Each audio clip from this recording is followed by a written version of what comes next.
Welcome to Weather or Not. I'm meteorologist Scott Mundt, and with me is Brian Karstens. Brian, what do we have? Tuesday, right? Yeah. Yeah, it's Tuesday. I have softball tonight. I should know that. Softball. Fall ball, right? That's right. So how many games left in the season? Well, because of the weather last week, they canceled our second game of the night. Okay. And I got the note yesterday saying they want to reschedule that for October 7th.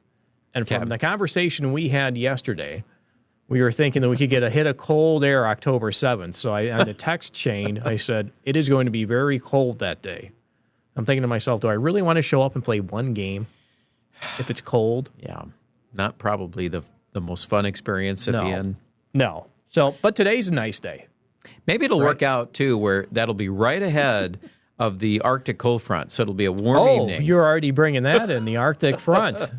I have to say, polar fronts, maybe polar fronts, that might be the best way to... Well, that's not much better. That doesn't sound very warm either. Well, with the pattern that we have, what we looked at this morning, more or less behind the scenes, you were pointing out to some very warm air in Canada as we go through the month of September. And I'm thinking, okay, that's the pendulum going this way. So what happens when the pendulum swings the other way, and when does that happen? Right. It could happen at the beginning of October. We're not saying it will. We're just saying it could.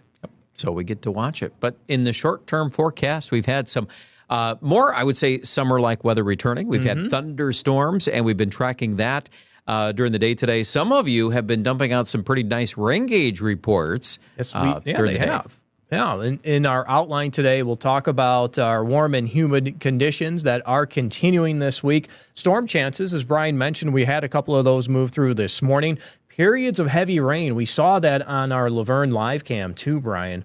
Periods of heavy rain. Some areas we brought up over an inch this morning with the thunderstorms that we had. Yes. In fact, I was just looking at some of the totals that have run through, at least through mid-morning.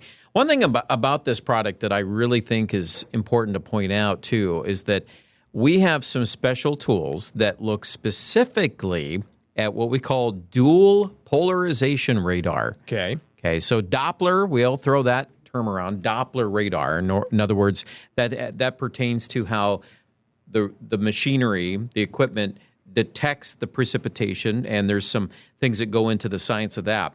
But dual polarization, what's really cool about it is the fact that we send not only energy in the horizontal, but also in the vertical. So we become three-dimensional when we measure the total energy coming back to the radar. And so this is really good at filtering out any hail. And what it basically shows, Scott, is a patch of 1 inch or more. You got a couple areas in here. We'll see if anybody sends us an email or a report. Sometimes we'll get a couple of those underneath those heavier spots, but we'll just say for now 1+. Okay. In some spots. I'm not going to argue. I'm looking forward to hearing what you got at your house because you've been needing the water more than I do. Cracks in the ground, and we actually picked a bunch of the cherry tomatoes last night. Okay. Which I'm really glad we did, because what happens when you get rain? They burst. Exactly. They burst. They pop and they crack. Yeah. So instead of having that, I'm hoping the rest of the tomatoes are okay. But I'll bet you there'll be a few that I'll find that are cracked. But I'm going to take the rain because we need it. Okay. So we have storm chances coming up in the outline pattern, and something that we have been showing is the snow trend. We usually have pattern up there in the outline. We'll probably keep that around, and the snow trend as well. We were looking at that yesterday and brought up a couple of interesting things with it. We'll look at it again today. This will happen toward the end of the show. But, Brian, before we get to that, we got a little, I don't know, a gift or something. Somebody dropped this off. Let me bring up the right camera. I need camera 1 full here. See that? It's a KELOLAND. Wow. A belt buckle. Serving the public for 25 years. Let me get that out of the way. There we go. All right. So if we do our math right, that's from 1978. Isn't that cool? I've never seen one of those in the. You want to wear it? I don't think I have the right belt for that, but I'm telling you, isn't that has a case something? Too. Somebody just drops that off and says, "Hey, here you go. Here's some," and creative stuff. I've never worn a belt buckle. Have you? I probably had one when I was a child. I bet my mom, and I had probably some jeans with that had a belt, and that kind of thing. But that's been a few years ago, Scott. Okay. Just a few. You don't want to go get back onto that?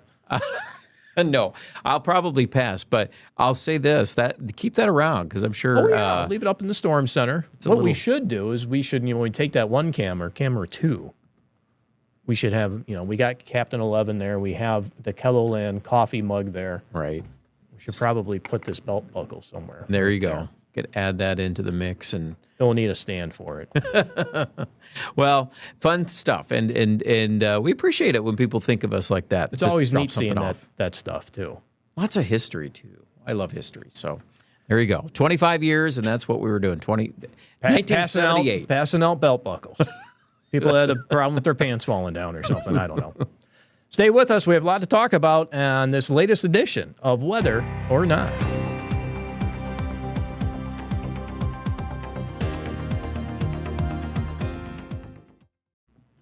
Welcome back to Weather or Not, something that we've been talking about for the past several days, the warm and humid air. As temperatures above average today, above average probably for the next several days, here's our weather pattern. We continue to follow that trough in the southwestern United States. This is a classic setup for us to have warm air. It just drags that warm air ahead of it. Along with it, we'll have thicker humidity, dew point temperatures in the 60s probably for the rest of the week. Maybe touching 70 in some locations. Remember those dew point temperatures in the 70s we had this summer?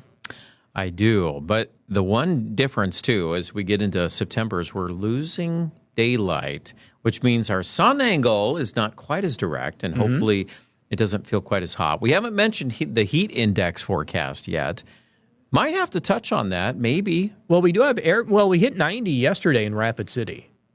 And we have temperatures, I would say, approaching 90 for Sioux Falls, maybe the first half of the weekend. And our humidity should be a little thicker than what they had yesterday across the west. So we'll see if we need to bring that term back in. Yeah, if we do, it's not as bad as bringing that wind chill term in, I think. Yeah, people are not ready for that. Why do I bring these things up? But, looking at this, and you've got the dew point forecast, which I'm glad you brought this in here, because southeast winds play a big role in this too, or some sort of a southerly component to the wind.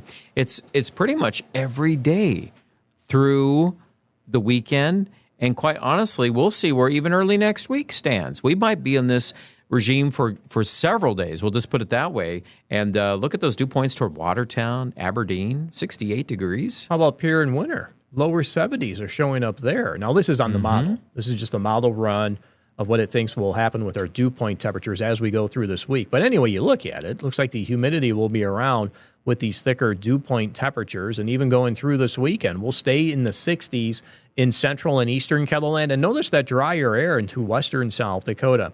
It's interesting when we look at the forecast, Brian, we do have showers, thunderstorms for this weekend in western South Dakota to start on Saturday, and then we'll try to move those into eastern KELOLAND on Sunday.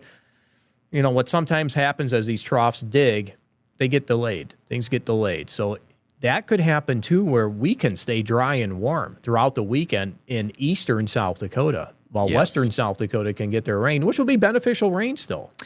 Right, and the Southwest obviously has been drier lately, and usually when we see these patterns develop, and you can see it from the get-go now with the trend line, everything is slowing down. So the high, the warmth, it's kind of slow to leave. That low pressure center is going to be just close enough in our backyard that the Black Hills and western South Dakota will start picking up rain, even maybe Friday night. I wouldn't be too surprised, even if a couple things showed up toward Hot Springs Thursday night even. So just remember that as you start watching radar, and you'll think, oh, it's already raining in the Black Hills. But if you're in Laverne or Sioux Falls, well, this could take a little while, so we're going to be patient on that as we watch the weekend. I think that's okay for Laverne. They got hit with their stuff this morning. Sioux Falls, did. I think it was more hit and miss. We had a second little cell come through. I think the northern part of the town was at 7:45. Correct. We had a close lightning strike. You mentioned before that the lights flickered in the studio. That strike, I think I plotted it. It was just about 2 blocks from the station. Okay. On the mapping. So I heard that one really loud. But Could we get more thunderstorms in this forecast? And that's exactly what this map here is depicting, at least for storm energy. Yeah, right. We're looking at the energy in the atmosphere to help thunderstorms develop, and it's trying to move that into central South Dakota Friday afternoon. On Thursday, it made its way in here from southwestern South Dakota. So Friday, if we're able to develop something, we'll watch it closely as it can develop rather quickly with that amount of energy in the atmosphere. Saturday, we've mentioned maybe widespread rain chances across western South Dakota, so the energy itself will go down. We'll have thick cloud cover, we'll have rain, we'll have cooler temperatures too with numbers in the 70s. And notice how that energy does go up in eastern KELOLAND, but the problem is I don't think we'll have that lifting mechanism available to bring in our thunderstorm chances in eastern KELOLAND until maybe we get into Sunday. And if things slow down, we may not even see anything on Sunday either across the east. A lot of it can stay in western South Dakota. As we look at our PWAT numbers, the available moisture that we have in the atmosphere, still looking at maybe periods of heavy rain if you're able to get a shower or thunderstorm to go. So that's the main question. Can we get a couple of these to go? Now, this is in line with what I just showed you with the available energy for Friday evening. It's trying to bring that strip of moisture from Mobridge to Pierre, and with that, we could have a period or two of heavy rainfall into those locations. So that'll be very interesting to watch as we get going into this weekend. Maybe Friday evening, we could see a couple of stronger storms there in the central South Dakota. It kind of keeps that same trend going into Saturday afternoon. So as we get closer to this weekend, I'm interested to see what, our amounts of, the QPF, the amount of precipitation is expected for western central and north central South Dakota if the PWATs are going this high. And then it tries to move to the east as we get into Sunday to bring in hopefully better rain chances in eastern KELOLAND as we do get into Sunday. Anything you want to add to that, Brian, before we get into the pattern? That would be our next segment. Yeah, and the pattern, I think, is kind of a good bridge here because thinking about what you just mentioned with this chance of locally heavy rainfall, anytime you get into a pattern where you have some blocks or some features that are having trouble moving, which is clearly the case here. I mean, we're not just, in a zonal or a progressive pattern right now. We're basically in a kind of a choppy, blocky pattern. So you get these amplified highs, the amplified lows, so the troughs and the ridges and those patterns. And so it makes total sense that the modeling is going to start to depict some patches of heavy rainfall. It's just the particulars on nailing that down to, a geographical area. We see that hint there northwest of Sioux Falls. I'll bet tomorrow we'll know a little bit more about that, and then we'll just keep expanding that story through the week. And we'll come back and we'll talk more about our weather pattern ahead. Stay with us. You're watching Weather or Not.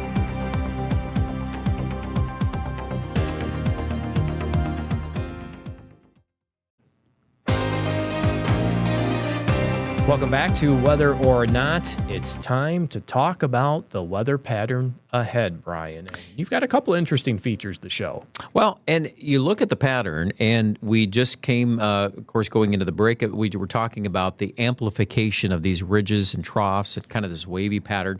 I thought this graphic would maybe illustrate some of that. And so you can see right off the bat here, high pressure. Of course, we've got core of heat underneath that.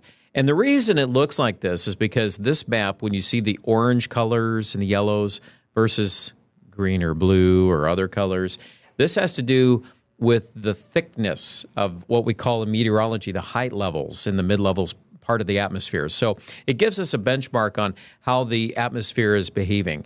And isn't it interesting? You can see that we have those features in place, and I can kind of rock this back and forth. So you can see the ridge amplifies going into Thursday and Friday. And guess what? Our temperature amplifies. It goes right along with it, doesn't it? But this is all sitting in the United States underneath this to the north. Now look at that. That's your polar jet stream. That's the main jet is up here, okay? And jet streams are driven by differences. Basically, there's some fancy words we can get into. I like vocabulary sometimes. Baroclinicity. Okay. It's the word I'm thinking of. But let's boil that down. Okay, what does that mean? Well, it means temperature difference, right? So you look on one side, you've got, let's say, for example, 70s or 80s, and then maybe a little north, maybe it gets cold and it's 40s and 50s. And those are the kind of things we know as we change the season, right? We're going to start seeing more of that contrasting air. So we know right off the bat, Canada's kind of warm. So that's why the jet's sitting up way up to the north. Okay, now let's go back home here. Let's take a look at what this is doing. So there's your upper level low. It's cut off. It's cut off from the main jet, isn't it? And when it's cut off, they don't want to move quickly. No. So it kind of sits there, kind of hangs out over Montana. You can see, there's basically a spoke that comes out into the plains here. And so at the same time, the ridge sits there and goes up and over that, Scott. So again, my computer just kind of shows a little bit of that. But that's a pretty interesting pattern. See how big that ridge goes all the way past Lake Superior on Sunday. So that's why you and I, given our history here, we've watched this. We see these things and you're like, oh, wow, that's really, is it going to actually swing through on Sunday or does it wait till Monday? And it could wait. You could get 2 or 3 rounds of rain out West River on a pattern like that and then just sit in Sioux Falls and maybe we don't have too much rain, which for the Gulf and all the things going on with the Sanford International, right, they're probably okay with that. I'm sure they are. But, we look at next week, too. Eventually, this thing can circle back around. I'm sure at some point we'll find some resolution to that. But just wanted to add that to the mix of conversation, kind of what we see behind the scenes when we're kind of watching that. And our rainfall amounts. Now, this will take us through Friday. Notice how it fills in western South Dakota and has some of that scattered stuff probably from this morning or even, late today. There may be an isolated thunderstorm there across extreme eastern South Dakota. So when we get after Friday, notice how it still continues to fill in the western South Dakota. And then as it breaks down, this fills in here across eastern KELOLAND to bring in some of the heavier rainfall amounts. And let me just expand this view. And that could be some of the heaviest rain found across the nation, really. Could be here. With this slow-moving system. And I was thinking about that, too, with that relationship with that high to the south, and that's over Texas. And so Texas kind of stays dry. And then it steers that moisture on the backside of that high, interacts with that low to our northwest. So that's a draw. Okay, that's a feature that kind of it kind of funnels that up.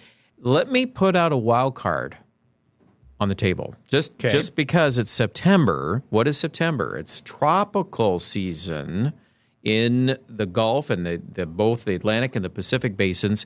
Now, the modeling, of course, can hint at some tropical development there. I noticed off the coast, the west coast of Mexico, so the eastern Pacific, trying to nudge some moisture in there. The AI version of the European model this morning. Which is not this. No, that's not this graphic. It's another one. But it is actually pulling moisture from some tropical disturbances and then routing that around that high. So things like that happen. Now, 10 days out, we don't know yet. But just put that too in the back of your mind that those things happen. And as operational meteorologists, we have to be aware of that because sometimes the forecast can suddenly change when you see something getting tossed in there like that. It doesn't happen every year. I've worked here. You've worked here long enough. We've seen it before in September. Something will get caught up, and then the leftovers. So basically, we deal with remnants in South Dakota on tropical moisture systems. Yep. But it does happen. So. Oh, yeah, and we'll continue to follow that. Oh, it's time for this one, Brian. Let me take it full. Now we switch gears. Yeah, now we switch gears. Just because I can. Bring in the crowd booing. Snowfall outlook. So for the next 14 days, we've been talking about warm air. Not a problem here looking at our snowfall outlook. If you're not a fan of it getting a little colder and, snow chances, it shows up where it's been showing up to the west of us, more or less in the mountain range. And we'll continue to see what happens. But I said before, at the end of August, we'll bring in these snow forecast graphics that we do have. There's a look at the snow depth, not too concerned about that. And here's the graphic that we've been paying close attention to over the past several days. The control run, that's that solid blue color that we had yesterday. Remember when that shot up to 10 inches for a total over the next 45 days, but that held off until October when it started to show up. Yep. So, give it a day. What happens? Took it away. Right, which is what we expect. We see this all the time. But are you still counting the number of bars at the right-hand part of the screen? Let's do it together then, right? Let's see if I get the right mouse here. There's 1, 2, 3, 4, 5, 6, 7, 8, 9, 10, 11, 12, 13, 14. I have 15. That's the highest it's been, right? That's the highest it has been. But again, we keep going later into the season. So, of course, we tend to get colder. So you would expect maybe some of this to go up. I think it's interesting, too. I don't think we have brought this up, but at the end of the season, you and I will look at the same chart, but we look at it from the opposite perspective. We look at it to see if there's any more snow left coming in April. And then you'll say, oh, there's only 1, 2, or 5, or 10 of these left. And then it dwindles, and then it goes down to 0. This time of year, now you start looking out 45 days, and you're like, oh, there's 5, and now there's 10, and now there's 13 or 15. So and people ask, when's that first snow of the season? When's that first snow of the season? Well, maybe this will give us a clue to that. It gives us more, reason to think. And October should be, the starting point of some of these things. It typically, what's the average for snowfall in Sioux Falls, October? I want to say it's 1 to 2. Yeah, I was going to say it's about 2 inches or in that 1 to 2. So it kind of bunches up, though. It's not exactly an even distribution. No, it tends to be all or nothing. Some years you get 5 or 6, and many come back as 0. Right. And just averages out to be around, 1.5 to 2 inches. Right. But it's interesting, yes, as the data goes on. And one thing you didn't show there, too, the temperature forecast. I looked at that this morning, and what I thought about, and I'm just putting you on the spot here, but the temperature, too, as we go through that time, you see on the left-hand side, I know there's a lot of little boxes and squares on there, but what you need to see is all the red, all the yellow is on the left-hand part. And as you march through time, it's almost like the marching band, Scott. See how everything's a nice, neat row at the beginning? And then you go through time, and the marching band, the rows get all out of kilter. And now you've got splattered everywhere. You got all mixed colors in there, right? Right. And these are highs. These aren't the lows. These are the highs. Oh, yeah. And anything in a blue color, which you can just using your visual. You don't have to worry about numbers. Just look at the visual. You can see there's definitely some blue squares and dots. Oh, yeah. And they're in there, and they're more populated. And the timeline on that would be October. I'll just put about the 10th of October. Okay. Maybe a little before that. Yep, right about here. Yeah. You just go up on the graph. And it sits out to the 24th of October. So that's all prior to Halloween, that kind of weather is definitely in the mix. And here's our lows. I switched it over to lows now. Yeah. Trend line goes down, doesn't it? Oh, yeah. That it does. And let's not forget about this graphic either. Just watching that pattern or the weather cycle, maybe 40 to 45 day cycle that we're in. I was just looking as Aberdeen as an example, and I showed this graphic before, counting 43 days, 39 days between these hits of cold air that we had in June, July, and August. Well, we'll go 40, 45 days out from then. That's October 4th, maybe October 9th to get a stronger hit of cold air. And if this pattern holds true, I wouldn't be surprised if, we'll get a freeze by then.